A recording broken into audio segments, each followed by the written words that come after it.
Welcome back to the session of the Hindu newspaper analysis for UPSC Civil Services examination. Today we will discuss mainly three issues. The first issue is why Lokpal and Lok Ayog loses its public trust, and the second issue is related to United Nations Day, and the third issue is what is quantum computing.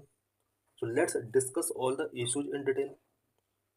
What is Lokpal and Lok Ayog Act 2013? Why it is losing public trust? Lecture is important for prelims for means. Why in which anti-graft body Lokpal's performance records show a sharp decline in public engagement.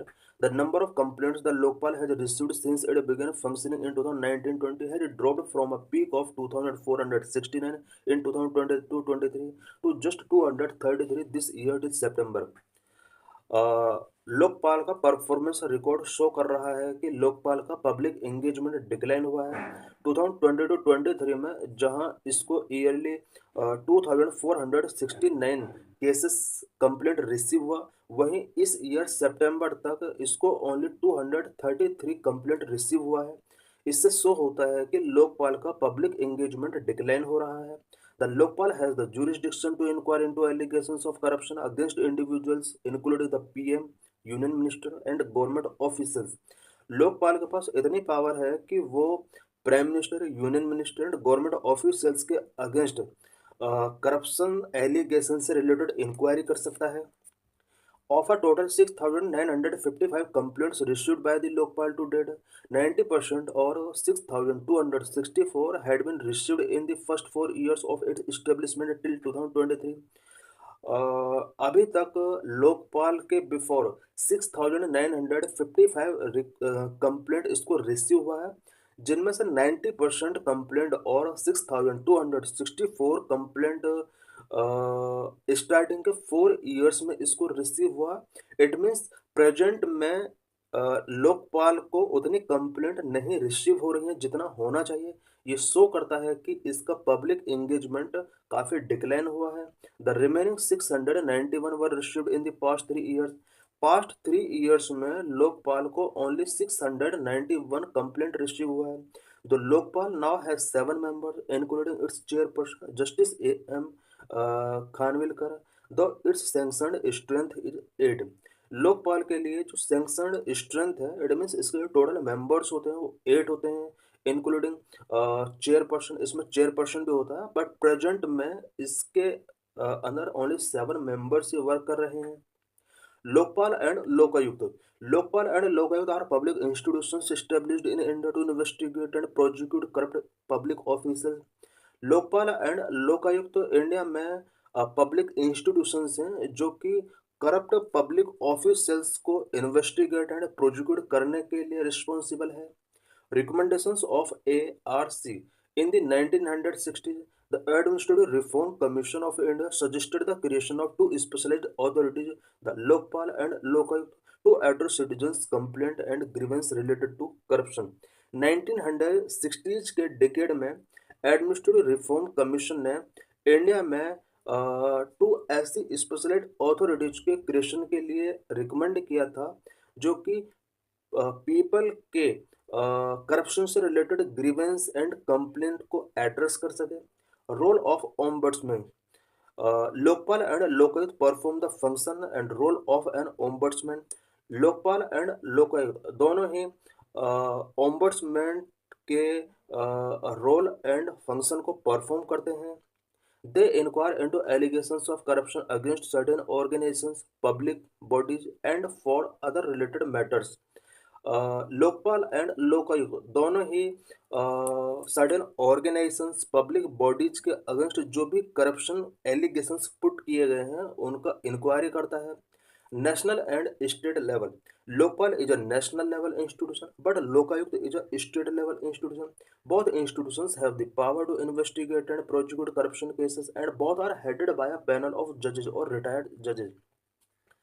Lokpal national level institution है, Lokayukta state level institution है, but दोनों ही institutions को ये power given की गई है कि corruption से रिलेटेड केसेस का इन्वेस्टिगेशन ये कर सकते हैं, प्रोसिक्यूशन स्टार्ट कर सकते हैं। दोनों ही इंस्टीट्यूशन कुछ जजेज और रिटायर्ड जजेस के पैनल के द्वारा हेड किया जाता है। It means Lokpal and Lokayukta के जो भी हेड होते हैं वो जजेज होते हैं। Jurisdiction: The Lokpal and Lokayukta handle complaints against ministers and top government officials. Lokpal and Lokayukta दोनों ही मिनिस्टर्स एंड गवर्नमेंट ऑफिशियल्स के कंप्लेंट्स को इंक्वायर करते हैं। Article 252 of constitution, Lokpal and Lokayukta act 2013 was passed under article 252 of the constitution of India. Lokpal and Lokayukta constitution के article 252 के according पास किया गया है। It is an independent studio body under section 3 of the act. Lokpal and Lokayukta act 2013 के अंदर ये एक independent statutory body है। What is the background and genesis of Lokpal and Lokayukta in India? India में लोकपाल एंड लोकायुक्त का क्या बैकग्राउंड रहा है, क्या इसका जेनेसिस रहा है? Origin: The concept of ombudsman was originated in 1809 in Sweden.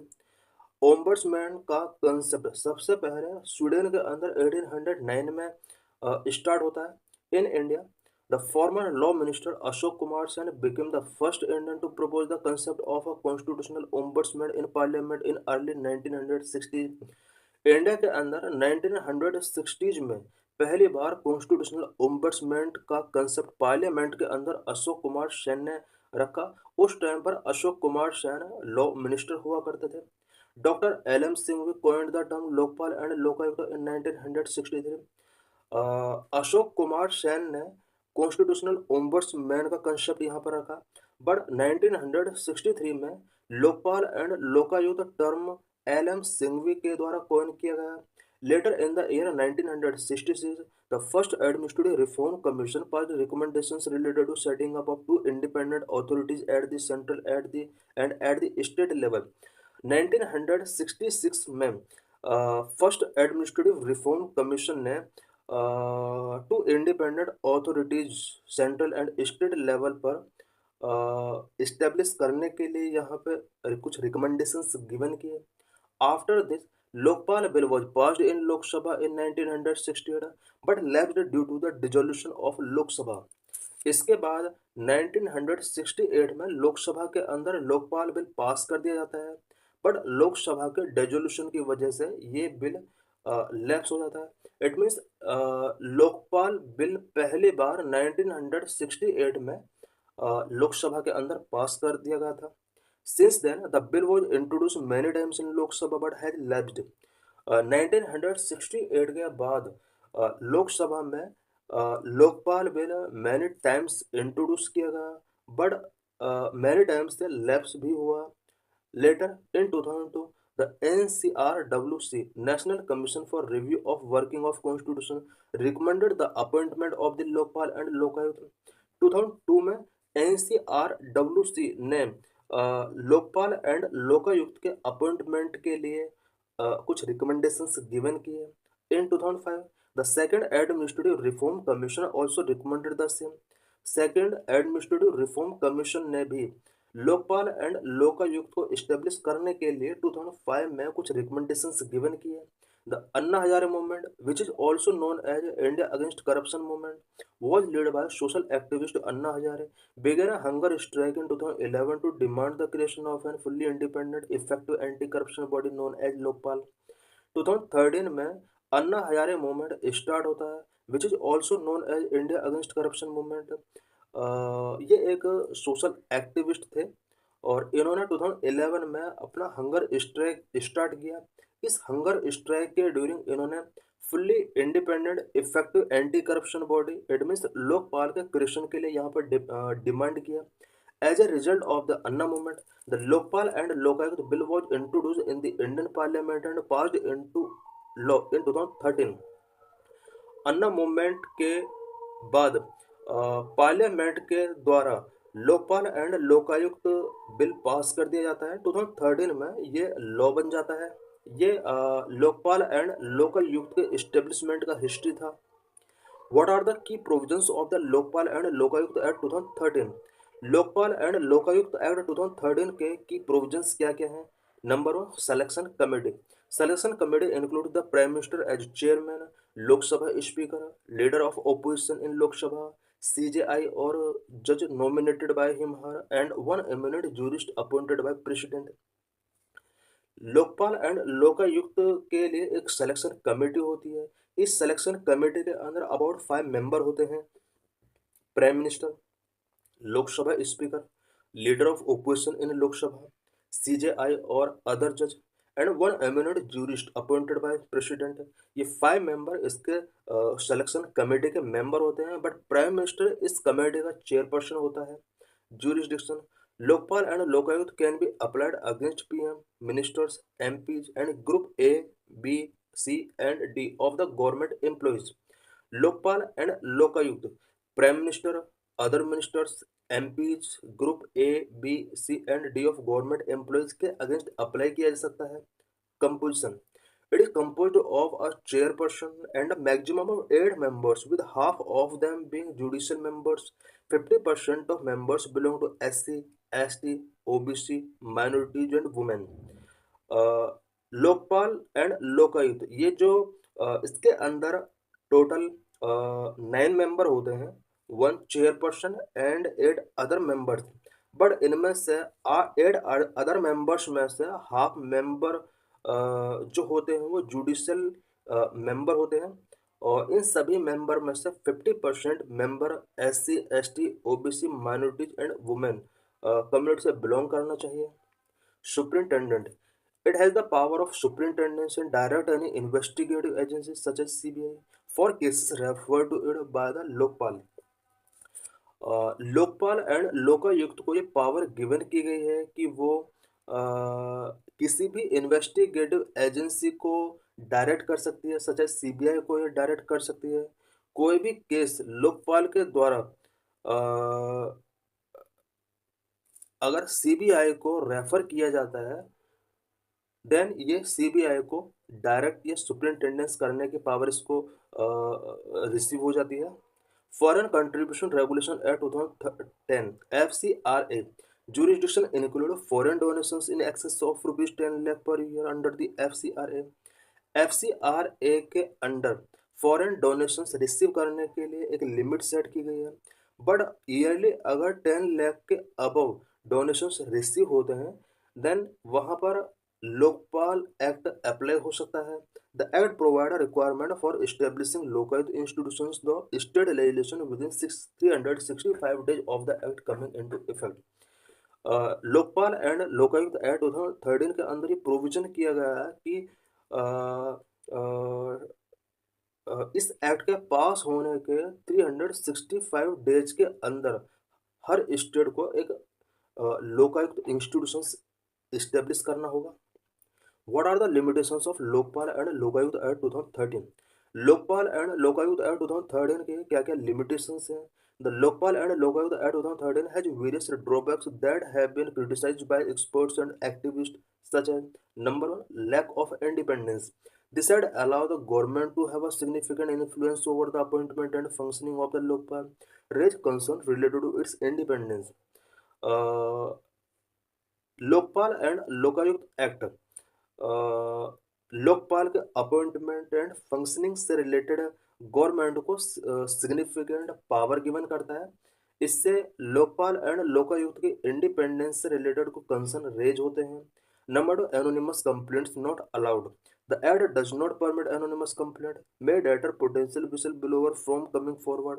इस एक्ट के अंदर एनोनिमस कंप्लेंट्स का परमिशन गिवन नहीं किया गया है। Number 3, limitation of 7 years. This act set a 7-year limitation period to file a complaint. For some cases, it is not be sufficient. इस act के अंदर कंप्लेंट फाइल करने के लिए 7 ईयर का लिमिटेड टाइम पीरियड सेट किया गया है, जो कि कुछ केसेस के लिए सफिशिएंट नहीं है। It means 7 year old case का कंप्लेंट लोकपाल या लोकायुक्त के बिफोर नहीं किया जा सकता है। Number 4, severe punishment for a false complaint. The act provide for heavy punishment for false और frivolous complaints which may hesitate people from coming forward with the valid complaint. कोई भी पर्सन अगर फाल्स और फ्रिवलस कंप्लेंट रेज करता है, उसके against heavy punishment इस act के अंदर प्रोविजन किए गए हैं। इससे पीपल कंप्लेंट करने के बिफोर हेजिटेशन उनके अंदर क्रिएट हो सकता है। Number 5, lack of transparency. The act has non transparent process for dealing with complaints against the prime minister. Prime minister के अगेंस्ट कंप्लेंट को डील करने के लिए इस एक्ट के अंदर ट्रांसपेरेंसी प्रोसेस का लैक है। इट मीन्स प्राइम मिनिस्टर के अंदर कंप्लेंट से रिलेटेड इंक्वायरी या बेटर तरीके से नहीं कर पाता है। Number 6, against any public servant Lokpal can not initiate N investigation on its own. किसी पब्लिक सर्वेंट के अगेंस्ट अगर कोई कंप्लेंट रिसीव होता है, उसके अगेंस्ट लोकपाल इन्वेस्टिगेशन बेटर तरीके से नहीं कर पाता है। What is the existing governance framework to check corruption in India. India में करप्शन को कंट्रोल करने के लिए एग्जिस्टिंग गवर्नेंस फ्रेमवर्क क्या है? Number one, prevention of corruption act 1998। This is a main law for addressing corruption in India. It provision for the punishment of public servant engage in corrupt practices. India के अंदर पहली बार 1988 में prevention of corruption act 1988 पास किया गया। ये India में corruption को एड्रेस करने के लिए मेन लॉ है। इस एक्ट के अंदर कोई भी पब्लिक सर्वेंट अगर करप्ट प्रैक्टिसेस करता है तो उसके लिए कुछ पनिशमेंट यहाँ पर प्रोविजन किए गए हैं। Number 2, CBI, Central Bureau of Investigation. CBI is main agency responsible for investigating corruption cases involving public servant. कोई भी करप्शन केस जिसमें कोई पब्लिक सर्वेंट इन्वॉल्व है, उससे रिलेटेड इन्वेस्टिगेशन करने के लिए सीबीआई एक मेन एजेंसी है। Number 3, CVC, central vigilance commission and state vigilance commission handle citizens grievances related to corruption.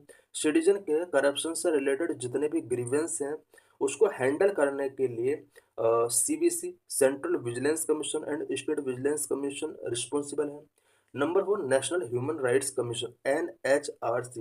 Indian citizen can file complaint if they feel that their rights have been violated. Indian citizen को अगर लगता है कि उनका fundamental right का violation हुआ है, then वो NHRC के बिफोर कंप्लेंट रेज कर सकते हैं। Number 5, all India services rule 1968 prohibit this act prohibit government employees from engaging in an activity that may affect their integrity or impartiality, such as accepting bribes or gift, engaging in partisan political activities, or disclosing confidential information. कोई भी government employ किसी भी ऐसी activity में engage नहीं करेगा जो उसकी इंटीग्रिटी एंड इम्पार्शलिटी को अफेक्ट कर सकता है। और कोई भी गवर्नमेंट एम्प्लॉय ब्राइब्स और गिफ्ट एक्सेप्ट नहीं करेगा, किसी भी पार्टीशन पॉलिटिकल एक्टिविटीज में एंगेज नहीं होगा, और कॉन्फिडेंशियल इंफॉर्मेशन को डिस्क्लोज नहीं करेगा। ये सब सारे provision all India services rule 1968 में प्रोविजन किए गए हैं। Number 6, the central civil services rule 1964 prohibits central government employees from engaging in any activity that may compromise their integrity or impartiality. Central civil services rule 1964 के under ये provision किया गया है कि कोई भी सेंट्रल गवर्नमेंट एम्प्लॉयज किसी भी ऐसी एक्टिविटी में इंगेज नहीं करेगा जिससे उसकी इंटीग्रिटी एंड इम्पार्शलिटी को कोई थ्रेट पहुंचता है। Number 7, administrative tribunals such as Central Administrative Tribunal are specialized court that hear and decide disputes related to the administrative actions of government agencies related to matter of corruption. India के अंदर administrative tribunal such as central administrative tribunal CAT CAD जैसे institutions में एक tribunal है जो कि एक specialised court है गवर्नमेंट एजेंसी से रिलेटेड जो भी कंप्लेंट्स हैं उसको ये सॉल्व करता है। This is PYQ related to this article. A national lokpal, however strong it may, cannot resolve the problems of immorality in public affairs. Discuss 2000. What is quantum computing? In this lecture, we will discuss about quantum computing and India's quantum mission. Lecture is important for prelims. For means, what is quantum computing? Quantum computing is an area of computer science which uses the principle of quantum theory at the atomic and subatomic level. Quantum computer computer science का एक ऐसा area है जो कि atomic and subatomic level पर quantum theory के principle को use करता है. It uses subatomic particle such as electron or photons. Quantum computing subatomic particles का यूज करता है such as electron and photons. Classical computer such as laptops and smartphone encode information in binary bits that can either be ones or zeros. Classical computers such as laptop and smartphone ये binary bits के form में information को encode करते हैं. ये bits ones और zeros की form में हो सकते हैं. What is quantum bit or qubit? Basic unit of memory in quantum computer is a quantum bit or qubit. Quantum computers की जो बेसिक यूनिट ऑफ मेमोरी है उसको क्वांटम बिट और क्यूबिट के नाम से जाना जाता है. Quantum bit or qubit allow the subatomic particle to exist in more than one state at the same time. Quantum bits और क्यूबिट्स ये सब एटॉमिक पार्टिकल्स को सेम टाइम में मोर देन वन स्टेट में exist होने के लिए allow करता है. इट मीन्स यहाँ पर सेम टाइम में subatomic more than one state में एग्जिस्ट कर सकते हैं. Principle of quantum computing. Quantum computing के वेरियस प्रिंसिपल्स होते हैं such as superposition, quantum entanglement, quantum interference, quantum tunnelling. ये कुछ क्वांटम कंप्यूटिंग के प्रिंसिपल्स हैं जिनका डिटेल गिवन किया गया है. Difference between classical and quantum computing. Classical and quantum computing के बिटवीन क्या डिफरेंस है? Classical computers work on the principles of classical physics. Classical computers classical physics के प्रिंसिपल के बेस पर वर्क करते हैं. Their fundamental computing unit is the bit. Each bit represent one piece of information with two possible values 0 और 1. Classical computers का fundamental computing unit bit होता है. Bit one piece of information को represent करता है. It means 0 और 1 values, ये to value होती हैं जिनमें कन्वर्ट करके इंफॉर्मेशन रिसीव होती है और ये information only one sided information होती है. Quantum computers rely on quantum bits और qubits to perform computation. Quantum computers computations को परफॉर्म करने के लिए क्वांटम बिट्स और क्यूबिट्स पर डिपेंड होते हैं. Unlike classical bits, qubits can exist in the state 0, 1 और in a state that is partially 0 and partially 1. Classical bits से डिफरेंट क्यूबिट्स जो होते हैं वो 0 और 1 की फॉर्म में तो एग्जिस्ट करते ही हैं, साथ ही पार्शियली 0 एंड पार्शियली 1 की स्टेट में भी ये इंफॉर्मेशन को डिस्क्लोज कर सकते हैं. Quantum computers are technologically superior. Quantum computers जो होते हैं टेक्नोलॉजिकली सुपीरियर कंप्यूटर होते हैं. The networking of a quantum computer is based on the principle of quantum mechanism, an area of physics that deal with the smallest particle in the universe. Quantum computer का जो working होता है वो quantum mechanism के principle के base पर होता है. क्वांटम मैकेनिज्म फिजिक्स का एक एरिया है जो कि यूनिवर्स के स्मॉलेस्ट पार्टिकल से रिलेटेड है. Quantum computing applications. Number 1, drug designing. Quantum computing solve the difficulties of existing computational method to know the behavior of particles. It could employ superposition and entanglement to handle all the possible permutations of molecular behavior of drug efficiently. For example, pharma research outfits such as AstraZeneca and Sri International explore quantum computing potential in modeling protein. Number of artificial intelligence and machine learning. Quantum computers have the potential to improve or accelerate machine learning rather than classical performance. Quantum computing के पास इतना potential है कि वो machine learning को improve कर सकता है, accelerate कर सकता है, जबकि क्लासिकल कंप्यूटर्स इस रिस्पेक्ट में इनका परफॉर्मेंस बेटर नहीं है. It uses statistical distribution to tackle machine learning problems efficiently. Number 3, optimization. Quantum computer can improve research and development, production process and supply chain optimization. For example, quantum computing decrease manufacturing process related cost and also reduce cycle times by suggesting path planning to complex process. Number four, financial sector. Quantum optimization of loan portfolios so that lenders can make better decisions, lower interest rate, and improve their offerings. Number five, cryptography. Quantum computers enable encryption, ensure hack-free data transmission by using super dense coding, secured quantum communication data. Number six, astronomy. Quantum computers could solve the mystery of unique process of the universe, such as the Big Bang and black hole, through its ability to simulate molecules and molecular process of the universe. Because quantum computing के under molecules को simulate किया जा सकता है and इसके through universe के कुछ mystery such as big bang and black hole से रिलेटेड मिस्ट्रीज को सॉल्व किया जा सकता है. Quantum computing in India. India is accelerating indigenous efforts to develop quantum computing. India quantum computing को डेवलप करने के लिए कुछ इंडिजिनस लेवल पर एफर्ट्स टेकिंग कर रहा है, such as number one, national mission on quantum computing and technology. In budget 2023, rupees 6,000 crore allocated to national mission on quantum computing and technology for 5 years. 2023 budget में India ने national mission on quantum computing and technology को support करने के लिए about 6,000 crore rupees का budget यहाँ पर 5 years के लिए एलोकेट किया. Number two, made initiatives. Launched quantum computing applications lab on AWS cloud, which focus on developing tools and methods to leverage quantum for critical national applications.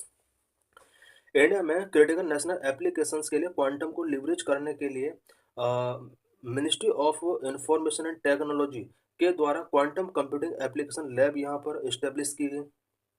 Number three, Indian institute of science establishing quantum technologies and application centre to conduct research.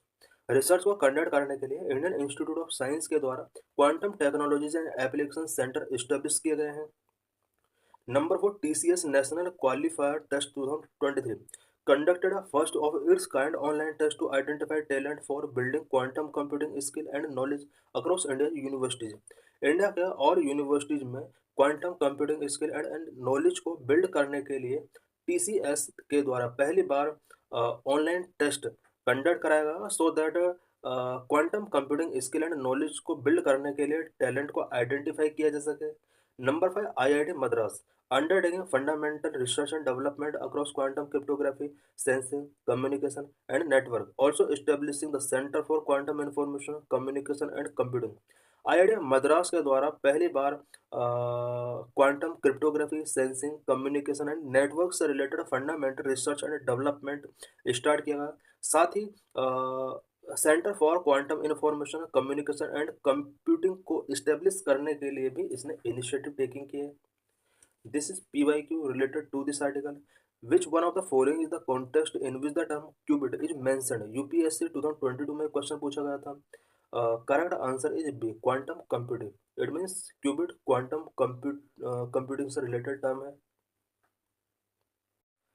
In this lecture, we will discuss about United Nations organization. Every year we celebrate United Nations Day on October 24. Why in news?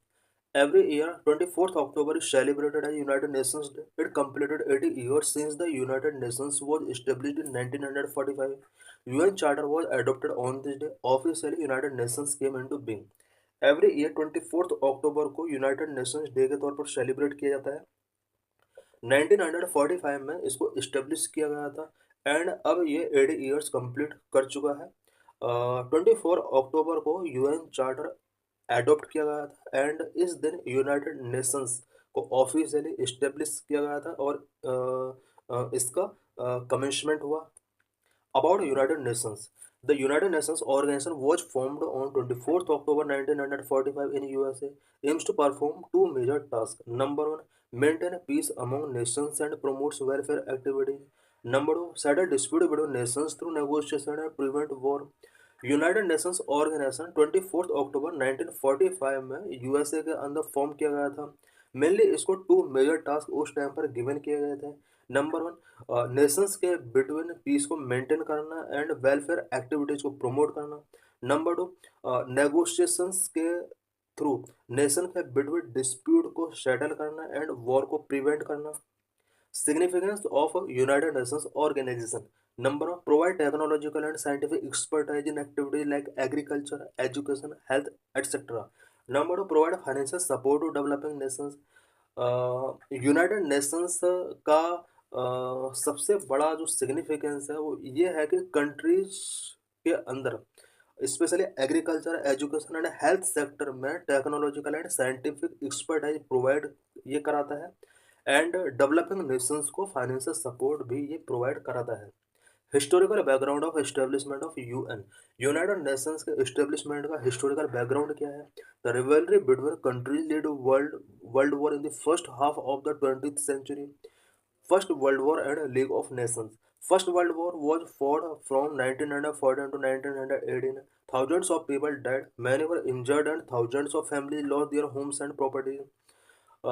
Countries के between रेवलरी बहुत ज़्यादा थी और इस वजह से to world war हुए 20th century के फर्स्ट हाफ में। फर्स्ट वर्ल्ड वॉर यहाँ पर 1914 से लेकर 1918 तक कंटिन्यू चला। इस वॉर के अंदर थाउजेंड्स ऑफ पीपल डेड हुए, मैनी इंजर्ड हुए एंड थाउजेंड ऑफ फैमिलीज ने यहाँ पर अपने होम्स एंड प्रॉपर्टीज को लॉस्ट किया। The leaders of the world felt the need of setting up a world body to solve the problem peacefully after the First World War. First world war complete हो जाता है। World के कुछ leaders ने एक world body setup करने का यहाँ पर इनिशिएटिव टेकिंग किया सो दैट कंट्रीज के बिटवीन प्रॉब्लम को पीसफुली तरीके से सॉल्व किया जा सके। League of Nations. They formed an organization called the League of Nations, but this organization could not achieve its objective. First world war के बाद वर्ल्ड लीडर्स ने कंट्रीज के बिटवीन रिवलरी को सॉल्व करने के लिए एक ऑर्गेनाइजेशन यहाँ पर फॉर्म किया which is known as league of nations. League of nations के जो भी ऑब्जेक्टिव थे वो अचीव नहीं किए जा सके। Reason of failure of league of nations. League of nations fail हो जाता है, बट इसके फेल होने के क्या क्या रीजंस थे? Number one, USA the most powerful country in the world was not its member. USA जो कि वर्ल्ड में उस टाइम पर भी मोस्ट पावरफुल कंट्री था, वो इस ऑर्गेनाइजेशन का मेंबर नहीं था। Number two, the league member were not willing to oppose the aggression by Italy, Germany and Japan.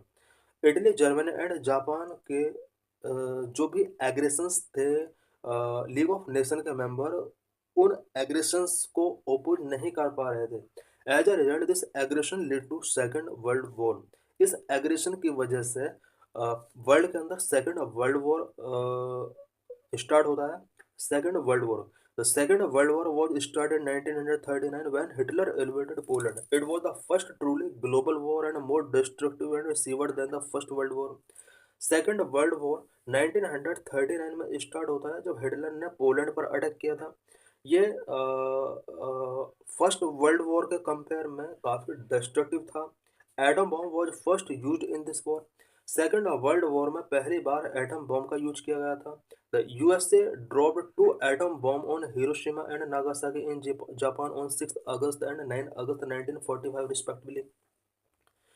USA ने जापान के हिरोशिमा एंड नागासाकी सिटी पर 6 अगस्त एंड 9 अगस्त 1945 में 2 एटम बॉम्ब यहाँ पर ड्रॉप्ड किए।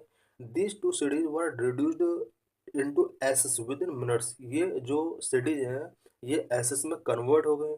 The leader of the world felt the need of setting a world body to avoid the reputation of such a war and to bring peace to the war stricken people. World के leader ने सोचा कि हमें एक ऐसा world body setup करना होगा जो इस तरह के वॉर के रेपुटेशन को अवॉइड कर सके। Establishment of United Nations Conference at San Francisco. After Second World War, 50 nations held a conference at San Francisco, USA in April 1945. अप्रैल 1945 में सैन फ्रांसिस्को में 50 नेशंस के द्वारा एक कॉन्फ्रेंस किया जाता है। स्पेशली सेकेंड वर्ल्ड वॉर के बाद ये कॉन्फ्रेंस किया जाता है। Establishment of UNO. Finally, they established an international organization called the United Nations Organization or the UNO on 24th October 1945.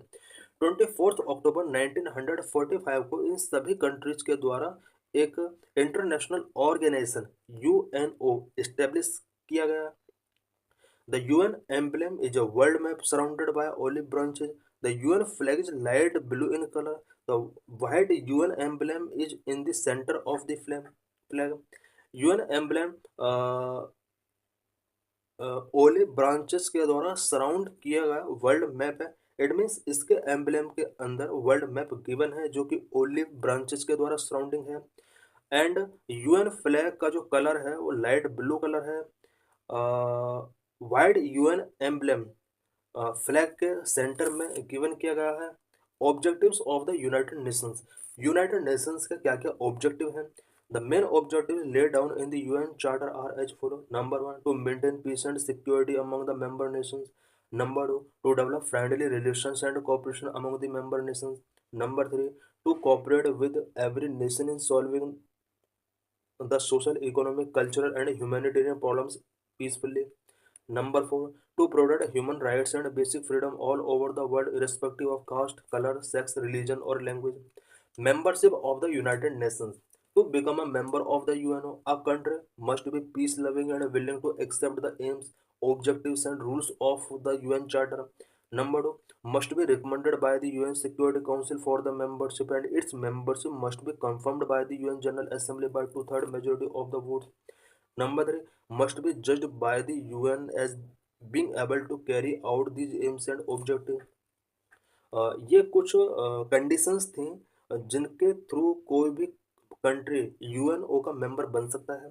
Main organs of the united Nations के main organ क्या क्या हैं? Number 1, UN general assembly. Number 2, UN security council. Number 3, economic and social council. Number 4, trusteeship council. Number 5, international court of justice. Number 6, the secretariat. Number 1, the general assembly. UN general assembly main body of the UN, ये UN की main body है। Meeting once in a year, members 192 countries to pass resolution on all important matters, a two-third majority is needed. Vote value of each of the member nation only one vote.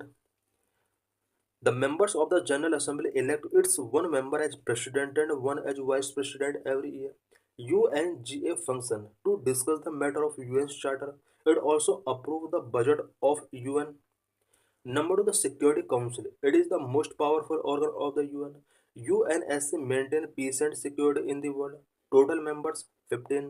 Permanent members 5. The other 10 members are elected by the General Assembly for 2 years. The permanent members US, UK, China, Russia, and France. Each member of Security Council has one vote only. In permanent member of the Security Council have the power of veto. Number 3, the Economic and Social Council. Total members 54.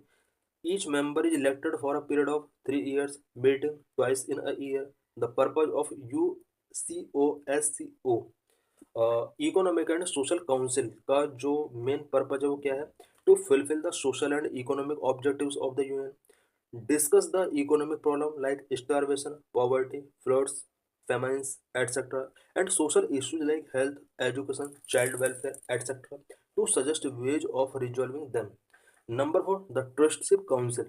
The Trustship Council look after the regions of the world that are not yet independent and are controlled by other states. The council help them towards self-governance. Number 5, the International Court of Justice. It is the judicial body of the UN and settle legal problem. United Nations का ये एक judicial body होता है जो कि legal problem को settle करता है।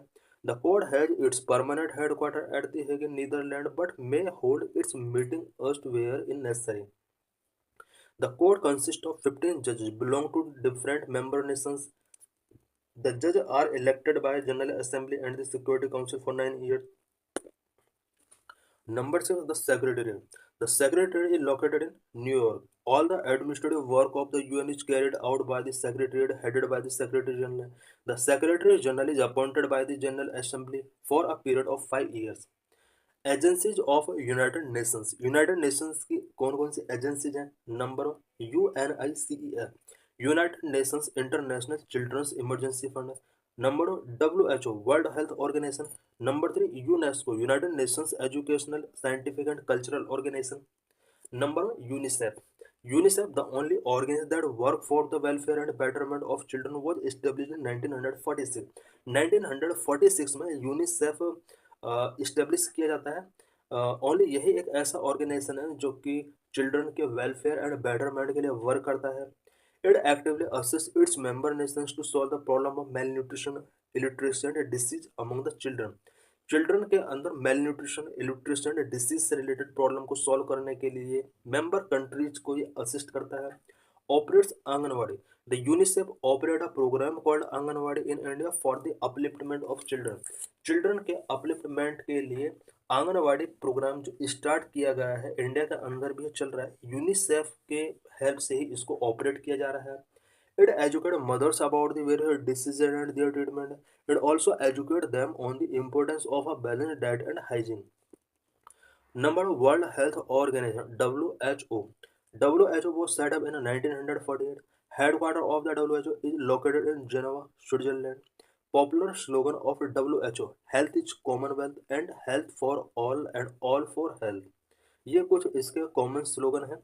AIIMS of WHO: fighting disease and improving the health conditions. It organizes worldwide campaigns against diseases like malaria, tuberculosis, AIDS, etc.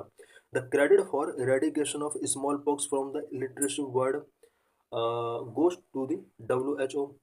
Number 3, UNESCO. The UNESCO was established in 1946. Headquarters Paris, France. Primary aim of UNESCO to educate people. It provides scientific training, especially to the backward countries. It also helps to preserve old historical monuments. Other agencies of united nations की other agencies कौन कौन सी हैं? Number FAO, food and agriculture organisation. Number IMF, international monetary fund. Number 3, ILO, international labour organisation. Number 4, ITU, international telecommunication union. Number 5, IAEA, international atomic energy agency. Achievements of United Nations. Number 1, it has solved dispute between countries like Iran and Iraq, Pakistan and India, etc. Number 2, it helped developing countries to fight illiteracy, poverty and disease. Number 3, it played a major role in arms control by stopping nations from using inhuman and toxic weapons. Number 4, it helped to ensure better working conditions for industrial workers. So thanks for watching this video.